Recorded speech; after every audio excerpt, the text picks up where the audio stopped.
Ils étaient près de 8000 manifestants à marcher entre la place de la Bastille et Nation. Les salariés et les étudiants entendaient mettre la pression sur les gouvernements à la veille d'un sommet européen officiellement consacré aux moyens de renforcer la croissance. Pour certains, il s'agit simplement des prémices de plans d'austérité à venir. Ce qui se passe en Grèce nous concerne, nous implique, on ne peut pas rester comme ça à regarder ça de loin comme si c'était un événement. D'une part qui ne nous concernait pas, le sort des Grecs, nous vivons en Europe, nous concerne. Deuxièmement, ne nous concernerait pas alors qu'on sait que précisément les deux traités qui arrivent sont des traités qui nous astreignent tous à la même austérité. Voilà pourquoi il faut être là.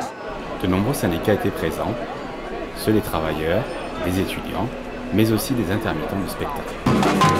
On a envie que nos politiques, que les politiques, mais que les citoyens et les citoyennes, c'est eux aussi les politiques, qu'on reprenne notre place dans la sphère du politique, mais pas la politique politicienne, on entend bien, la politique, la vie de la cité nous intéresse, la vie de toutes les cités nous intéresse, d'accord? Ça veut dire qu'on est partie prenante et on a envie d'être responsable de cette dynamique qui va être de dire maintenant il y en a marre, le fric ça fait pas tout, ça fait rien, d'accord? Le fric ça nous rend consommateurs.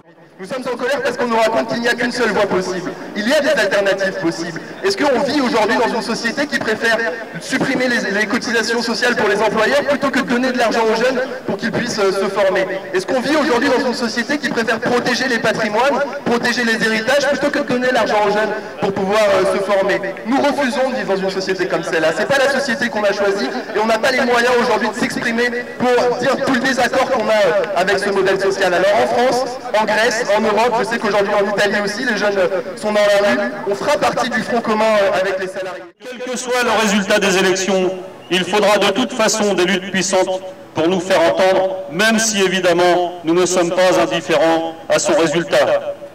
Le monde du travail est agressé. Il est donc en état de légitime défense. On nous rabâche chaque jour le même refrain sur le coût du travail, mais on ne nous parle jamais du coût du capital. Nous accusons Madame Parizeau et ses mandants de préférer ses intérêts égoïstes et de sacrifier la vie de millions de salariés et de leurs familles. Tous les secteurs sont touchés, que ce soit la recherche, que ce soit l'éducation nationale, enfin tout le service public de toute façon. Ils veulent casser la pyramide du service public, c'est la base qui touche, mais c'est le haut qu'il faut casser, c'est pas la base.